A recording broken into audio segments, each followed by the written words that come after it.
Hello everyone, welcome to my channel. আর দিনটা ছিল 5th নভেম্বর, আমার মেয়ের প্রথম জন্মদিন। অ্যাকচুয়ালি জন্মদিনটা এবার ভালো করে করতে পারলাম না। প্রথম জন্মদিন আসলে আমার বোনের শাশুড়ি মারা গেছে। তো সেই দিনই আমার মেয়ের জন্মদিনের দিনই ছিল তার শ্রাদ্ধের অনুষ্ঠান।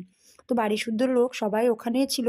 আর সবার যেহেতু মনটাও খারাপ ছিল, সেই জন্য জন্মদিনটা আর এবছর করতেও পারিনি। আর কিছুটা নিজেদেরও একটু সমস্যা ছিল, তাই ভাবছি এবার সেকেন্ড জন্মদিনটা যখন হবে তখন বড় করে করব। তো যাই হোক, আমরা 4 তারিখ রাত্রেবেলা 12টার পর, মানে 5 তারিখ যখন পড়ে গেছিলো, আমরা ভাবলাম মিডনাইট একটা সেলিব্রেশন করে নিই মেয়ের জন্য ছোট করে। আর পরের দিন টুকটাক একটু খাওয়া দাওয়া করে গোপালকে ভোগ দিয়ে আমি চলে যাব বোনের বাড়িতে। তো সেই জন্যই আমাদের এই প্ল্যানটা, রাত্রেবেলায় কেক নিয়ে মেয়ের জন্য রেডি করে নিয়েছি 12টার পর। কিন্তু আমার মেয়ে এই স্পার্কেল মোমটা দেখে এত কান্না করছিল যে কিছুতেই কেক কাটবে না। তো অনেক চেষ্টা করেছি ওকে কেক কাটতে, ও তো কিছুতেই কাটছে না। তো ভিডিওটা এই পর্যন্তই, টাটা।